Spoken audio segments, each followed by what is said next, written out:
ఆయన TDP senior నేత, మంత్రిగాను పనిచేసిన అనుభవం ఉంది.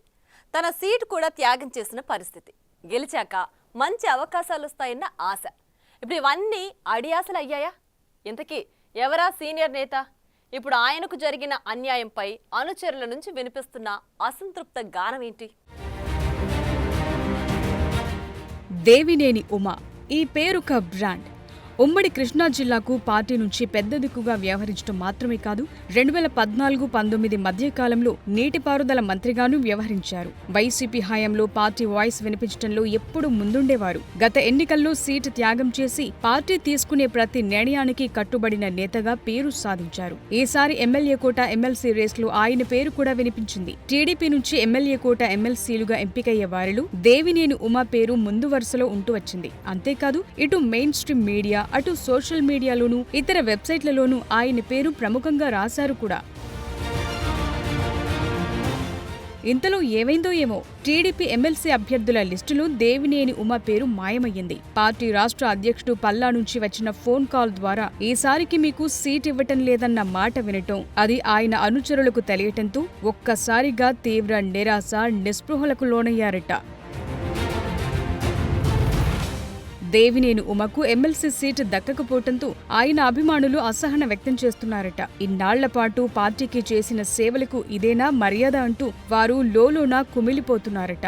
తమ నాయకుడు ఎన్నేసి త్యాగాలు చేసినా ఫలితం దక్కకపోవటం పట్ల వారంతా తీవ్ర ఆవేదన వ్యక్తం చేస్తున్నారట. 1-2 కాదు, వరుస అవమానాలు. మా ఉమన్న చేసిన తప్పేంటి?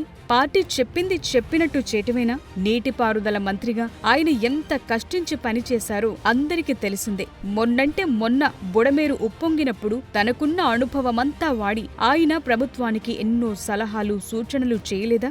మరెందుకని మా నాయకుడికి ఇలా మొండి చేయి చూపుతున్నారంటూ దేవినేని అనుచర వర్గం తీవ్ర అసంతృప్తి వ్యక్తం చేస్తున్నారట.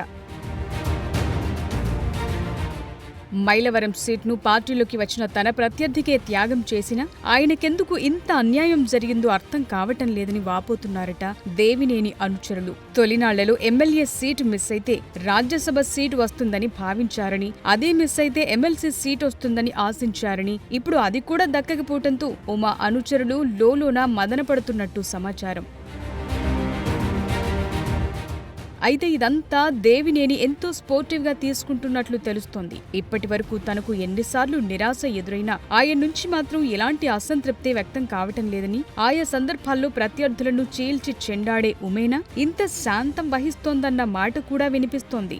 ఒక అసలైన కార్యకర్త అంటే అధినాయకత్వం తీసుకునే నిర్ణయాలను శిరసా వహించటం. ఇది తనకు తెలిసిందంటూ ఆయన ప్రతి అంశంలోనూ మౌనమే సమాధానంగా ఉంటూ వస్తున్నారని చెప్తున్నారు.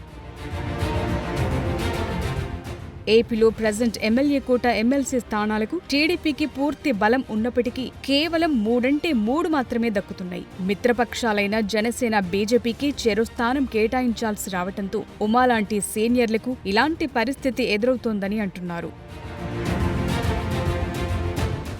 సామాజిక న్యాయం, ప్రాంత న్యాయం, ఇప్పటి వరకు పార్టీకి చేసిన సేవల్ని బేరీజు వేసుకుని టీడీపీ అధిష్టానం ఈ నిర్ణయం తీసుకుందని అంటున్నారు. ఫలితంగా పిఠాపురం వర్మ, దేవినేని ఉమాలాంటి వారికి అవకాశాలు దక్కలేదని, భవిష్యత్తులో ఎన్నో అవకాశాలు రానున్నాయి కాబట్టి కాస్త సంయమనం అవసరమని సర్ది చెప్తోందట అధిష్టానం.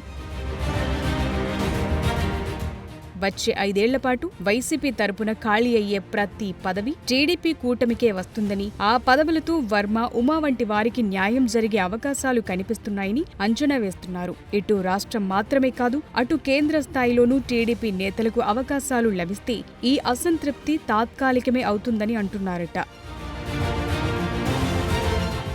ఇందుకు ఉమా వంటి నాయకులు సరేనని సర్దుకుపోతుంటే అనుచర వర్గం మాత్రం ఇప్పటికీ కుతకుతలాడిపోతున్నట్టు సమాచారం. కారణం, ప్రతిసారి ఒక ఈక్వేషన్లు అడ్డొచ్చి తమ అభిమాన నాయకులకు మొండి చేయి చూపుతున్నారని, దీంతో ఫలాలు వారికి, త్యాగాలు తమకు మిగులుతున్నాయని వాపోతున్నారట ఉమా అనుచరులు.